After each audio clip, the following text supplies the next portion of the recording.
조사하시는 분이 몇 분 계셨거든요. 네. 근데 그 중에 한 분이 여자분이 저보다 더 종류를 많이 알고 계세요. 이렇게 얘기를 하시더라고요.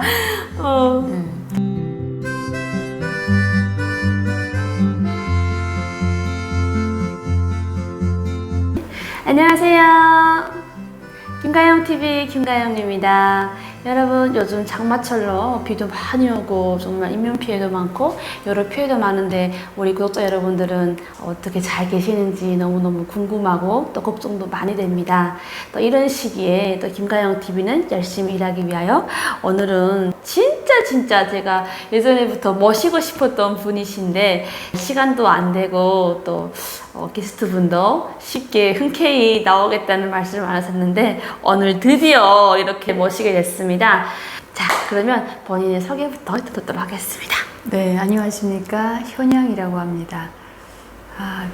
우리 고향 쪽에 네. 관심이 있으신 분들은 저를 혹시 간혹 한두 번이라도 보셨을 수도 있는데, 뭐 많이 활동은 안 했습니다. 그런데 가영 씨를 이제 알게 돼가지고 조금 이런 데 나오는 게 그렇게 시간도 그렇고 흔쾌히 나가서 무슨 말을 할지도 잘 모르겠고 그래서 네. 조금 정중하게 이제 거절을 몇 번 했었어요, 사실은. 근데 가영 씨하고 어찌어찌 하다 보니까 어느 모임에서 알게 돼서 네. 또 이렇게 인연인 것 같습니다. 그래서 그러게요. 이 자리에 오게 됐습니다. 그러게요. 반갑습니다. 너무너무 환영합니다. 제가 인연인 게 정말로 정중하게 거절하셨거든요. 우연히 만났는데 너무 반가운 거예요. 제 속마음은 이미 계획이 있었지. 어머, 어떡해. 놓치지 않을 거야, 이 기회를. 그런데 언니가 또 흔쾌히 해주신다 하셔가지고 너무 저는 고마웠습니다. 활동은 많이 안 하시는데 현재 하고 계시는 기본 활동이 어떤 게 있으신가요? 활동이라고 하기까지는 뭐가 없고요. 그냥 네. 공부를 하고 있어요. 네. 어떤 공부하고 계세요? 한국에 와서 제가 8년째인데 네. 8년 동안 지금 공부만 하고 있어요. 일단 제가 고향에 있을 때 이제 예술대학에서 음악을 전공했었거든요. 그래서 여기 와서 할 줄 아는 게 음악밖에 없으니까 그냥 음악 뮤지컬을 4년을 전공을 했고 그리고 그걸 졸업하고 이제 제가 학교라는 공간을 되게 좋아해요. 그래서 저는 이제 고향에 있을 때도 방학이면 학교 나가 놀았거든요. 그 전과실에 혼자 나가서 이제 피아노 치고 노래하면서 저는 방학을 주로 그렇게 보냈어가지고 완전 엄친한데요. 그런데 원래 공부 못한 학생들이 그런 척을 잘합니다. 그래서 이 학교라는 공간을 좋아하는 이게 저의 천성인지 바뀌지 않더라고요. 그래서 여기 와서도 4년 동안 이제 뮤지컬 공부를 하면서 내가 진짜 학교를 좋아하는구나를 다시 한번 느낀 거예요. 그래서 대학원을 가고 싶다라는 생각을 하게 됐고 되게 좋은 게 남한에 와서 좋은 게 여러 가지가 많은데 그 중에서 전공을 매번 바꿀 수가 있더라고요. 석사, 박사, 학사 이걸 다 바꿀 수가 있어요. 맞아요. 그래서 제가 이제 어릴 때부터 음악만 했고 여기 와서도 음악 공부를 했고 또 다른 걸 한번 도전해보면 어떨까 생각을 해서 지금은 법학을 하고 있거든요. 너무 다른 계열인데요? 그렇죠. 근데 갑자기 예술인이었다가 법학을 한다고 하니까 왜 이렇게 멋있어 보이죠? 그래요? 네. 멋있으라고 선택한 건 아닌데 어찌어찌 하다 보니까 근데 이걸 또 이유를 궁금해 하시는 분들이 되게 많아요. 너무 궁금해요 지금. 그쵸. 사실 가영 씨도 지금 법학한다는 소리 처음 듣는 처음 거잖아요. 들었죠. 그쵸? 이게 그렇게 거창한 의미는 없었어요, 사실. 네. 우리 다 살아봐서 알잖아요. 고향에서는 법이 있어도 법이 어디에 쓰이는지도 우리는 느끼지 몰랐죠. 못하고 살았고 맞습니다. 법보다 주목이 먼저고 맞아요. 법관이라는 그 타이틀을 입은 사람들은 다 법을 자기의 권력을 이용해서 뇌물 받아먹고 자기가 남보다 잘 살기 위해서 악용했단 말이에요. 도대체 내가 살던 그 땅에 법이 있었나? 없었죠. 이런 생각이 들더라고요.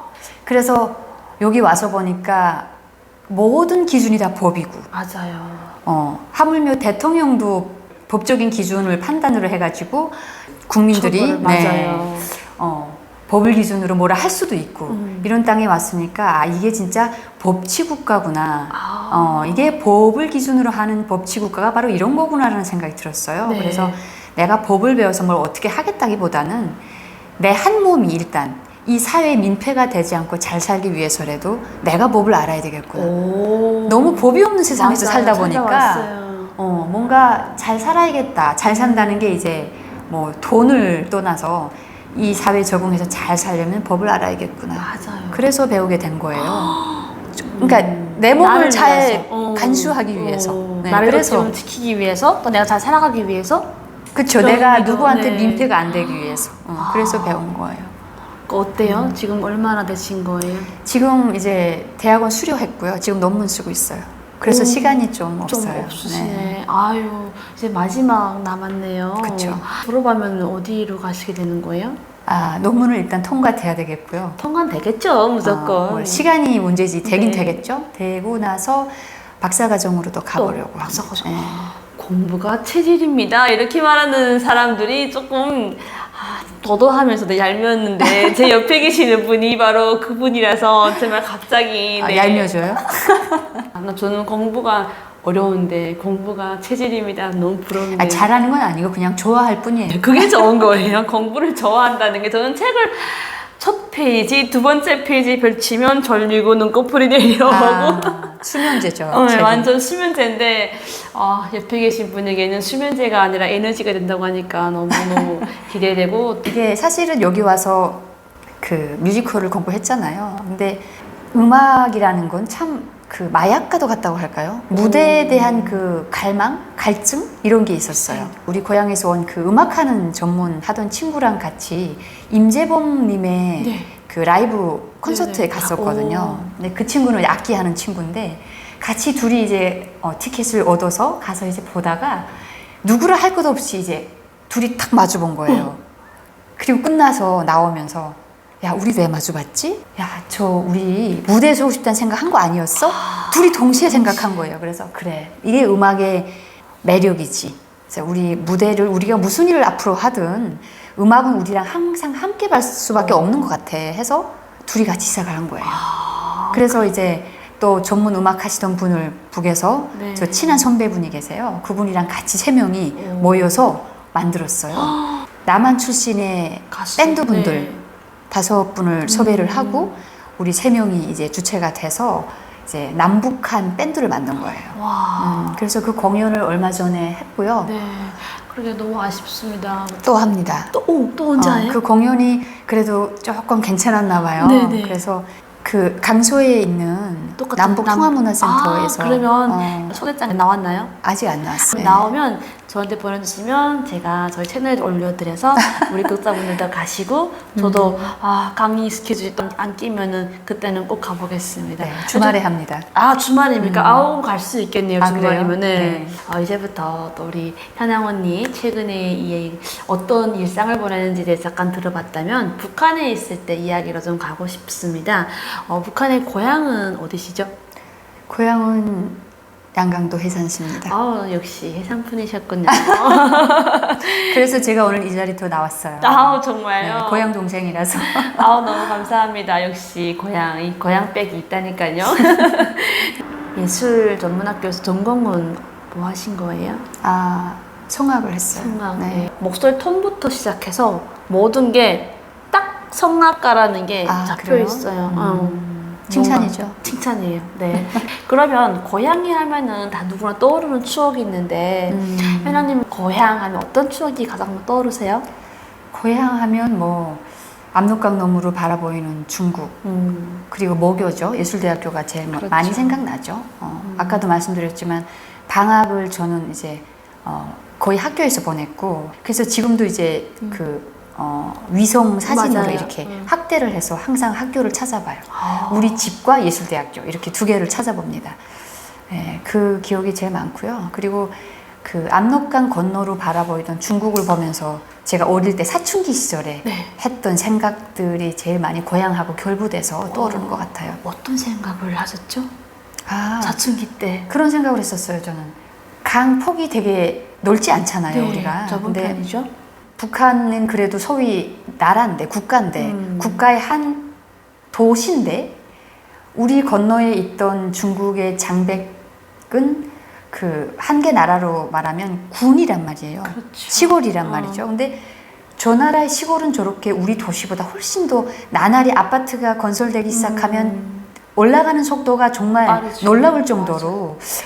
근데 우리는 그 극장 하나 건설하는데 내 기억에는 10년 정도 더 걸린 것 같은데 이게 왜 이렇게 차이가 날까? 그리고 나날이 발전하는 그 땅의 모습과 내가 사는 그 땅의 모습이 너무나도 차이가 매일매일 격차가 벌어지는 거예요.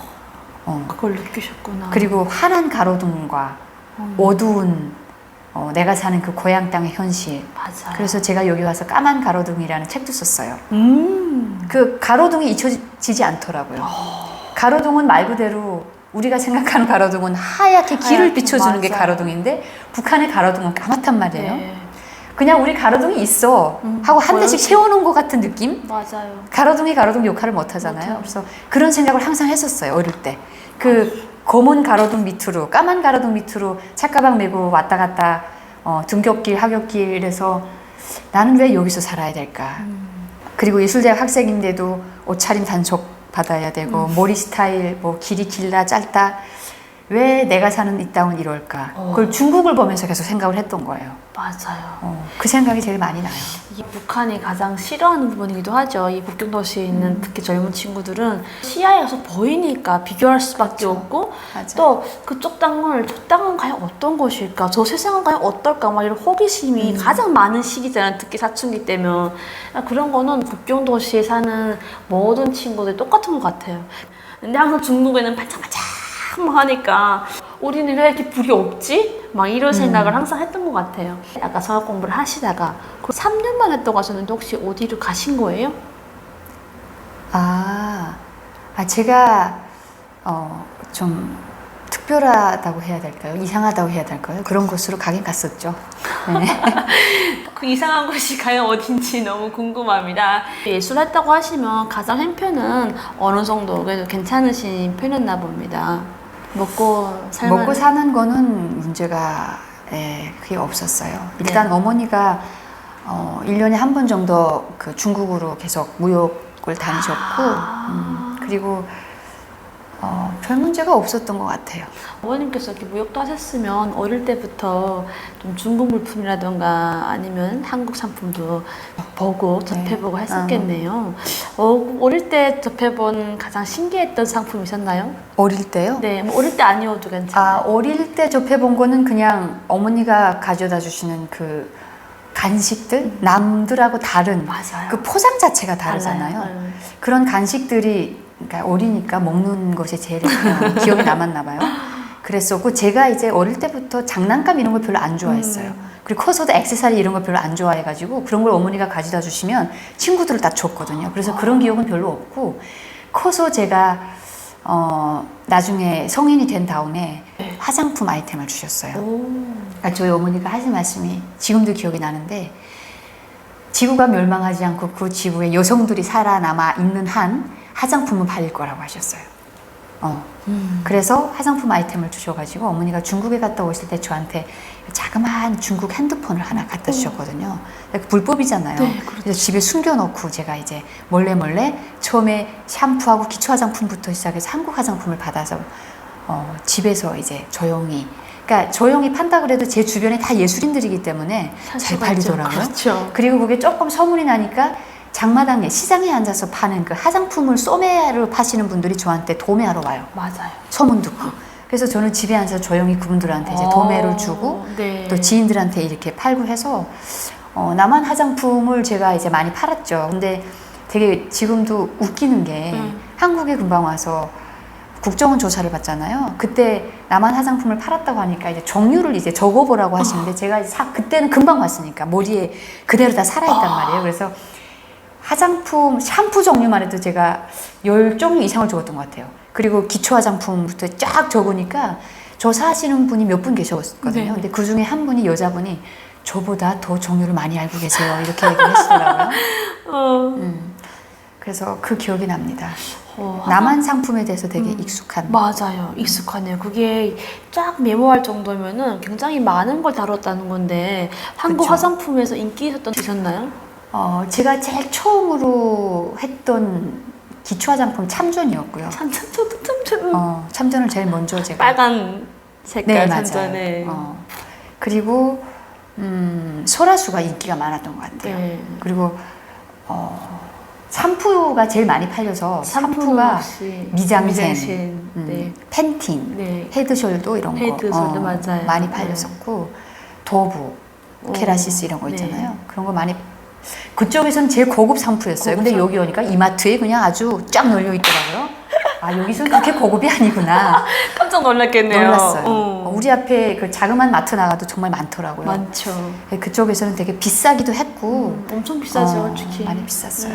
비누로 머리를 감잖아요, 일반 주민들은. 그래서 장사를 하는 상인들이 조금 중국 샴푸를 쓰고 또 돈 좀 더 있는 사람들이 한국 샴푸를 쓰는데 그렇죠. 거기서 뭐 케라시스라든가 이런 걸 쓰면 와 한국 거다 이랬지만 한국에 와서는 마트에 깔려 있으니까 저도 맞아요. 깜짝 놀랐어요.